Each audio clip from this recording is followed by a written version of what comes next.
Abby in Bournemouth asks, a sort of general question on this front. What does the New Testament really say about the role of women and leadership in the church? Is it biblical for a woman to lead a congregation? Is it biblical for a woman to preach to a congregation of both men and women? And Abby's setting up some of the traditional points at which people differ over exactly where a woman's authority to lead and preach occur in a local setting. As with many other things, I want to go to the resurrection. I want to go to the resurrection stories of Jesus in the first light of Easter Day. Actually, without the resurrection of Jesus, everything falls apart anyway. There's no Christianity. And within that culture, the idea that the prime witnesses to the most important event in the whole story would be women in tears is so counterintuitive that as a historian, I have to say nobody would ever make up that story. Interestingly, in 1 Corinthians 15, when Paul quotes what is now the shaped up and polished tradition, the women have disappeared already by the early 50s. Here's our tradition, and we know that people aren't going to believe us if we say he appeared first to these women. But Matthew, Mark, Luke, and John, it's all very clear the first person to see the risen Jesus were the women. And particularly the first people to be told to tell other people that Jesus is alive again. Mary Magdalene and the others. Now, all Christian ministry flows from the announcement that the crucified Jesus has been raised from the dead and is now the Lord of the world. And this is just a cultural revolution that Jesus had up till then chosen 12 men who all let him down in various ways.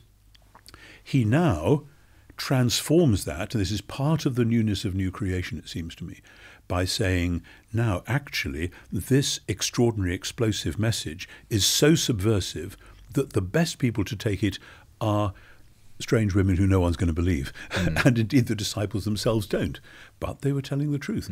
And it seems to me we need to inhabit that story and that way of looking at that story and say, so was this just a flash in the pan? And was this just, well, Jesus, had a special thing about his mother or Mary Magdalene or whatever, but after that it all went? And the answer is absolutely not. Read Romans 16. Now, of course, most people studying Romans find it hard to get to chapter 8, let alone 11 or let alone 16, but Romans 16 is explosive.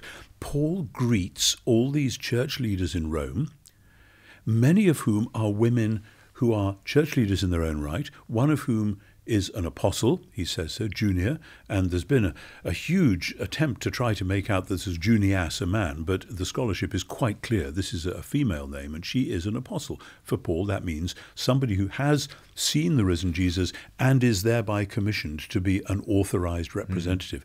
And here's the crunch. The first woman mentioned in Romans 16 is the bearer of the letter to Rome. Now, if you're Paul and you know in your bones you have just written a letter which is the most explosive piece of theological writing you can imagine, who are you going to give it to take it to be read under Caesar's nose in Rome? Well, presumably some strong man.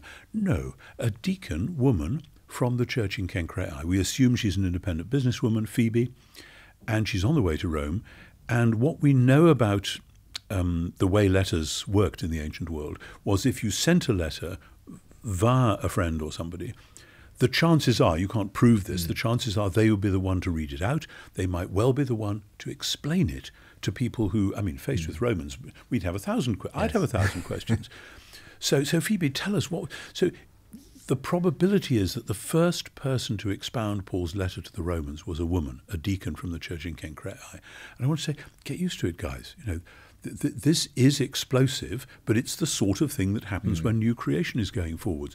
And to row back from there and to say, well, Paul didn't really mean that, and so now so I then want to say, what are the forces in our culture today, particularly I have to say in America, which are forcing some churches and some people to fasten on one or two verses from elsewhere to say, oh, no, we can't have women doing this and that and the other.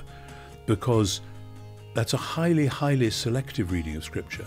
And as with all other theological answers, the best place to start is with the resurrection of Jesus, and then everything that flows out from there.